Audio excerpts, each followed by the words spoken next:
Now, before we go forward to do a short analysis on the Run This Town video, which is the featured single on Jay-Z's forthcoming album, The Blueprint 3, I want to take some time to just do a quick analysis of the cover of his album and to talk about the significance of the date on which this album will be released, which is November 11th, 2009, 9/11. First, let's deal with the release date of this album, which is, once again, 9/11. According to a lexicon of Freemasonry, written by the famous Freemason Albert G. Mackey, M.D., we are told that the number 9 in Freemasonry is a sacred number. The Pythagoreans, remarking that this number has the power of always reproducing itself by multiplication, considered it as an emblem of matter which, though continually changing its form, is never annihilated. Therefore, the number 9 is looked at by Freemasons as matter that cannot be annihilated. In other words, Freemasons look at the number 9 as a symbol of immortality or eternity.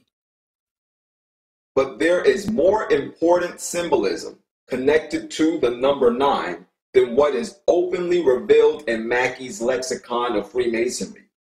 This apron is the apron received by those who have obtained to the 9th degree in the Freemasonry rite known as Memphis and Mesrim, which is the most satanic rite of all Freemasonry. Notice that on this apron is depicted a ritual of a decapitation. This ritual has very important symbolism connected to it.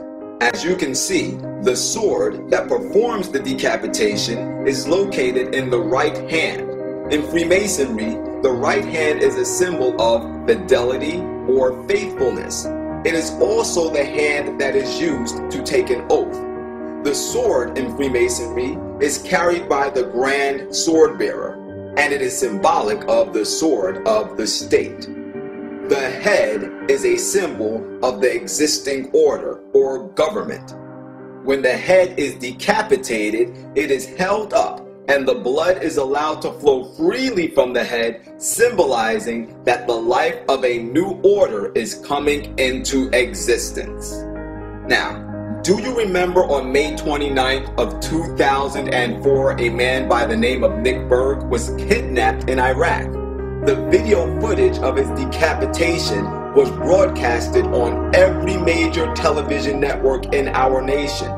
This gruesome sight was an historic event for television in our country because never before and never again since then has anything of this graphic nature been shown on a national news broadcast. So why was that sick event shown? It was shown because the men that performed this decapitation are a part of the Freemason rite known as Memphis and Mesrim.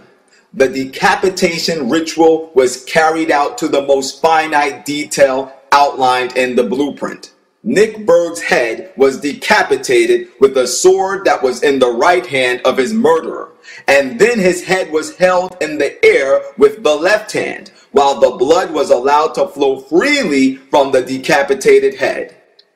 The televising of this event was a message to all Freemasons and Illuminists all throughout the world, especially those that hold positions in state, that the time had come for them to show fidelity to their states by being faithful to their oaths to destroy the existing order and to pave the way for the establishing of a new world order. And interestingly enough, it was 2 years after this Freemason decapitation ritual, which was the signal to all Freemasons and all Illuminists to go full steam ahead in establishing the New World Order, or in other words, the new eternal kingdom, in which they believe that they will receive immortality from Lucifer, that Jay-Z released his album entitled Kingdom Come.